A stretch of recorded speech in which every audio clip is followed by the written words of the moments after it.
Hello friends, આજના આપણા ટોપિકની અંદર બીકોમની અંદર આવતું chapter final account of insurance company, જેની અંદર આપણો આ સેકન્ડ લેક્ચર છે, જેમાં આપણે બાકીની થિયરી ટર્મ્સ ડિસ્કસ કરવાના છીએ.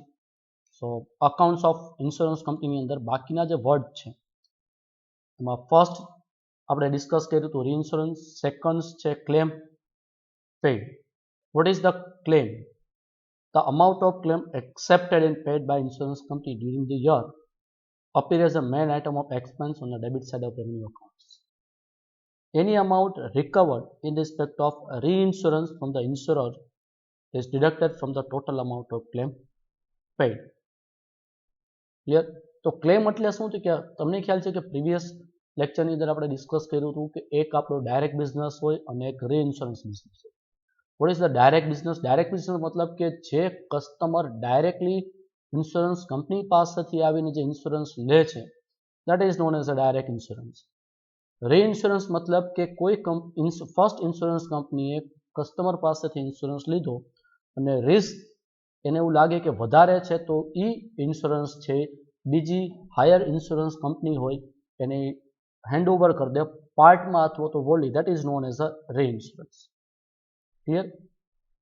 તો એ કેસમાં આપણે જે ઇન્સ્યોરન્સ નો જે લોસ કે ક્લેમ જે ડાયરેક્ટલી આપણે પે કર્યો હોય કસ્ટમરને, અથવા તો જે આપણે કોઈ રીઇન્સ્યોરન્સ એક્સેપ્ટ કર્યો હોય એ ક્લેમ, જેમાંથી આપણે કોઈ રીઇન્સ્યોરન્સ સીડેડ કર્યો હોય એનો જે ક્લેમ છે એ આપણે ડિડક્ટ કરવાનો હોય, તો that is known as a claim pad.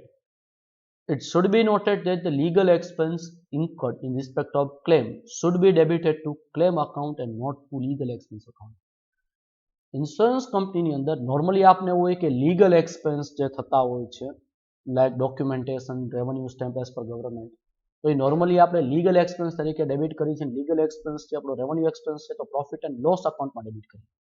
But any legal expense in respect of insurance policy, insurance પોલિસીના રિલેટેડ જે ક્લેમને રિલેટેડ આપણે જે લીગલ એક્સપેન્સ ઇન્કર્ડ કરવાના હોય એ જે લીગલ એક્સપેન્સ છે એ ક્લેમમાં ડેબિટ થાય છે, લીગલ એક્સપેન્સ તરીકે ડેબિટ નથી થતા.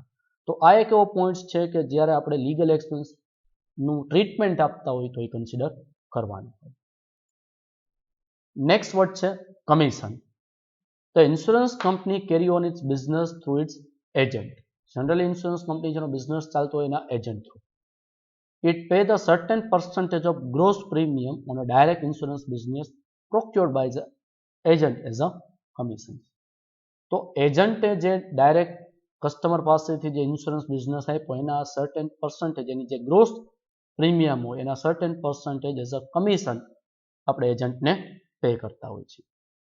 This is the another major expense debited to revenue accounts. Further, commission on a reinsurance accepted is added and commission on a reinsurance ceded is deducted in commission paid on direct business. આપણો જે direct business છે, જે આપણા agent છે એ direct customer પાસે જે insurance લાવ્યા છે એના ઉપર આપણે જે કમિશન પે કર્યું, that is known as a commission paid on direct business. હવે આપણે રીઇન્સ્યોરન્સની વાત કરીએ તો આપણે રીઇન્સ્યોરન્સ પ્રીમિયમ એક્સેપ્ટ પણ કર્યું હોય અને રીઇન્સ્યોરન્સ સીડેડ પણ કર્યું હોય. તો રીઇન્સ્યોરન્સ જે આપણે એક્સેપ્ટ કર્યું છે એના ઉપર જે આપણે એક્સપેન્સ કમિશન પે કર્યું હોય એ આપણે ડાયરેક્ટ બિઝનેસના કમિશનમાં એડ કરવાનું થાય અને જે કમિશન રીઇન્સ્યોરન્સ સીડેડમાં હોય એ આપણે ડિડક્ટ કરવાનું. નેક્સ્ટ વર્ડ છે reserve for unexpired risk. What is the reserve for unexpired risk? General insurance policy are issued for not more than 1 year. General insurance policy है 1 વર્ષ કરતા વધારે સમયના હોય. For which premium is received immediately on the issue of policy. मतलब insurance કંપનીને એનું જે પ્રીમિયમ છે એ પોલિસી ઇસ્યુ કરે ત્યારે જ રિકવર કરી લેશે. However, by the close of accounting year, certain policy continue to remain in the force in the following year. તો ઇન્સ્યોરન્સ કંપનીની અંદર આવું જે ઇન્સ્યોરન્સ લીધો હોય એનો જે ડ્યુરેશન્સ છે, બની શકે કે કરંટ યરમાં ક્લોઝ ન થતો હોય અને નેક્સ્ટ યરમાં પણ ચાલુ રહેતો હોય. Hence, at the close of the accounting year, adequate provision must be made out of current year profit for the likely future liability of claim in respect of such policy. જે current યરમાં આપણે insurance policy લીધી છે જેનું continuous 1 વર્ષનો period મે બી જે next યરમાં fall થતું હોય તો બની શકે કે કરંટ યરમાં કોઈ ક્લેમ નથી કર્યો અને નેક્સ્ટ યરમાં કોઈ ક્લેમ ડિમાન્ડ કરે તો એ જે નેક્સ્ટ યરનો જે આપણે ક્લેમ પે કરવાનો થાય એ જે અનસર્ટેનિટી છે એના માટે જે આપણે રિઝર્વ રાખવી પડે જે કરંટ યરના પ્રોફિટમાંથી જે આપણે પ્રોવિઝન ક્રિએટ કરીએ જે નેક્સ્ટ યર કદાચ આપણે કરંટ યરની પોલિસી ઉપર પે કરવાનું થાય that is called as a reserve for unexpired risk. So this is the provision is called reserve for unexpired risk which is appear as the last item on the debit side of revenue accounts. So a reserve for unexpired risk is a nothing but the claim likely to be paid in the next year on a policy taken in current year મતલબ કે insurance કંપનીએ જે current યરમાં કોઈ insurance policy લીધી છે જેનો maturity period next યરમાં પૂરો થાય છે તો જે નેક્સ્ટ યરમાં પૂરો થાય અને પોસિબલ છે કે કરંટ યરમાં એ ક્લેમ નથી કર્યો અને નેક્સ્ટ યરમાં ક્લેમ કરે તો એ નેક્સ્ટ યરનો જે ક્લેમ કદાચ પે કરવાનો થાય એના માટે આપણે જે અમાઉન્ટ રાખીએ પ્રોફિટમાંથી that is known as a reserve for unexpired risk. As per the Executive Commission of General Insurance Council, insurance companies are required to maintain 100% of annual net premium income as a reserve for unexpired risk in case of marine insurance and 50% of annual net premium income as a reserve for unexpired risk in case of fire and miscellaneous insurance.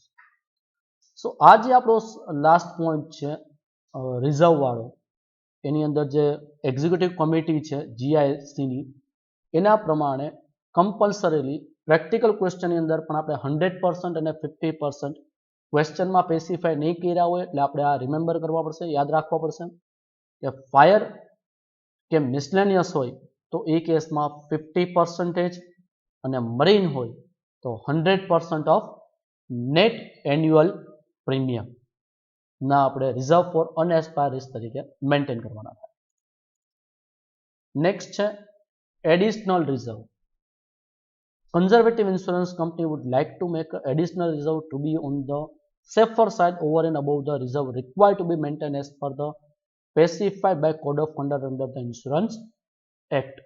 Such additional reserve also appear on the debit side of revenue account and also on the liability side of balance sheet along with the prescribed reserve. મતલબ કે કોઈ insurance કંપનીને એવું લાગતું હોય કે એની safer side માટે જે એઝ પર રિક્વાયરમેન્ટ છે ઇન્સ્યોરન્સ એક્ટ પ્રમાણે રિઝર્વ મેન્ટેન કરવાની એના કરતાં પણ વધારે અમાઉન્ટમાં એ લોકો રિઝર્વ મેન્ટેન કરી શકે છે જો એને એવું જોખમ દેખાતું હોય that is known as a additional reserve જે આપણે રેવન્યુ અકાઉન્ટમાં ડેબિટ કરીને રિઝર્વ છે તો લાયબિલિટી સાઇડ આપણે શો કરશું. હવે છે આપણું ફોર્મ એટલે કે format of financial statement. Financial statement of insurance કંપનીની અંદર 3 સ્ટેટમેન્ટ કવર થાય છે. First is a revenue account, second is a profit and loss account and the balance sheet. બધાના સેપરેટ ફોર્મેટ કવર થાય છે. As far as BCom are concern, બીકોમની વાત કરીએ તો બીકોમની અંદર તમારે રેવન્યુ અકાઉન્ટ અને પ્રોફિટ એન્ડ લોસ અકાઉન્ટ બે કવર થાય છે. બેલેન્સ શીટને લગતા ક્વેશ્ચન તમને પૂછતા નથી કારણ કે આ ફોર્મેટ બેઝ છે અને લોંગ એના સ્કેડ્યુલ હોય છે એટલે કમ્પેરેટિવલી ક્વેશ્ચન છે ફોર્મેટ વાઇઝ થોડો લેન્ધી થઈ જતો હોય તો એને કન્સિડર કરતા બેલેન્સ શીટ વાળા ક્વેશ્ચન ના ફોર્મેટ તમારા સિલેબસમાં નથી. So the format of revenue accounts general insurance company limited revenue accounts for year ended. The format is particular schedule number, current year and previous year. જો ક્વેશ્ચનની અંદર તમને કરંટ યર અને પ્રીવિયસ યરના ડેટા આપ્યા હોય તો કરંટ યર અને પ્રીવિયસ યર અને જો સિંગલ યરના ડેટા હોય તો only current year. The first is a income part. In income the first income is a premium earned. In premium earned you have to make the schedule for premium earned. Then second, others income, any other income. Then third, change in a provision for unexpired risk. Unexpired reserve છે આપણું, એની અંદર કોઈ change થયા હોય તો. And the fourth, interest, dividend, rent, gross. Clear?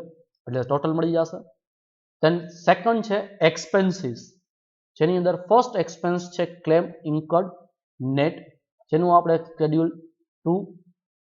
Third છે schedule, જેની અંદર આવશે કમિશન, જે આપણે પે કર્યું હોય, જેનું આપણે શેડ્યુલ નંબર 3 માં પ્રેઝન્ટેશન આપશું. Operating expense relating two insurance business. Number 4, other any expense to be specified given in a question. Now total of A is a total income, total of B is a total expenses. So after deducting total expense from the total income, we get the operating profit or loss from the fire insurance or marine insurance or miscellaneous business. So this is the format of revenue accounts. In the revenue account there are 4 schedules. Schedule number 1 for premium, schedule number 2 for claim, schedule number 3 for commission, and 4 for operating expense. The next is a profit and loss account for the year ended 31st March. The same format, particular current year and previous years. In a current year, first part is a income. So in income, first is a operating profit come from revenue accounts from fire, marine and miscellaneous. And second, income from investment, any income from investment like interest, dividend, rent, etc. Second, profit on sale of investment less loss on sale of investment. It means profit and loss on the sale of investment. And third is any other income. So these are the income. In a P&L account, there are 3 types of income. First is operating profit come from revenue accounts. Second, income from investment. And income from investment, there are 2 points, interest, dividend, etc. And third is a profit loss on sale of investment and other income. Then second part is the expenses. In expenses,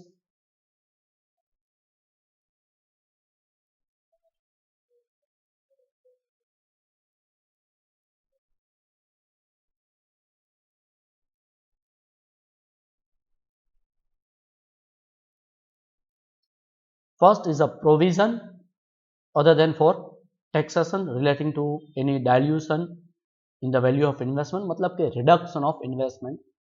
જો આપને એવું લાગતું હોય કે આપણી પાસે જે investment છે એની કોસ્ટ પ્રાઇસ અને માર્કેટ પ્રાઇસમાં ડિફરન્સ છે, કોસ્ટ પ્રાઇસ હાયર છે અને માર્કેટ પ્રાઇસ લોવર છે, તો એનો જે એસ્ટિમેટેડ રિડક્શન્સ છે એના માટેનું provisions and any other provisions.